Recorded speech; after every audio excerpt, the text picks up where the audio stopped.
Te ir kaut kas līdzīgs periodam, kad viss it kā liekas iestrēdzis un nekas nekur nevirzās, nekustās. Dažreiz apātija atnāk ne tāpēc, ka esi vājš, bet tāpēc, ka ilgu laiku turējies. Jā, visādas grūtas situācijas varbūt, jā, visādas problēmas, un tu vienkārši turējies, lai to visu izturētu. Dzīve it kā liek uz pauzi, neko negribas, viss kaitina un spēki aiziet nekurienē.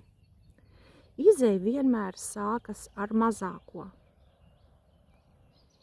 Izdzer ūdeni, novāc vienu lietu no galda, izdari mazu soli, apātija tiek lausta ar darbību.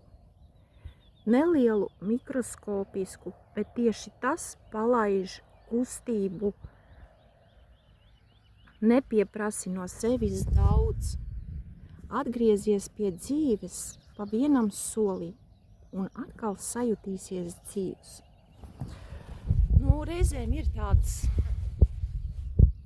reizēm varbūt mēdzam tā justies, ja, ka tiešām, iestājas savu veidu apātija, neko negribās, jā, neko netīk darīt. Bet tajās reizēs ir, kādu brīdi varbūt var ļauties, jā, jo tā ir savu veidu pauzīte, savu veidu atelpa, atpūta starp cīņas brīžiem. Jā, bet ne uz ilgu laiku, jā, pēc tam atkal vienkārši sev ir jāpiespiež ar kaut kādām lietām, ar kaut kādām darbībām, izdarīt kādu mazumiņu, izdarīt kaut ko tādu, kas tev ir patīkams, sākt ar tādām patīkamākām lietām, kad varbūt tajā brīdī tev tas nepatīk, bet kas tev vienmēr ir paticis, sākt ar kaut ko tādu. Un tā mēs atkal sevi iekustinām, ievirzām, un tādā savu veida iedvesma bieži vien rodas nevis pirms procesa, pirms darbības, bet darbības laikā. Iepatīkās, sajūtam kaut kādu patiku, kaut kādu, labus sajūtas, un varbūt gribās vēl kaut ko izdarīt. Neļauties apātijai uz ilgu laiku.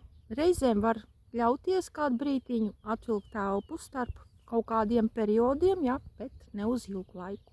Pēc tam atkal sevi pužināt augšā, davai, celies, ej, dari mazas lietiņas, mazus sīkumiņus, un pēc tam jau varēs arī vien lielākus un lielākus.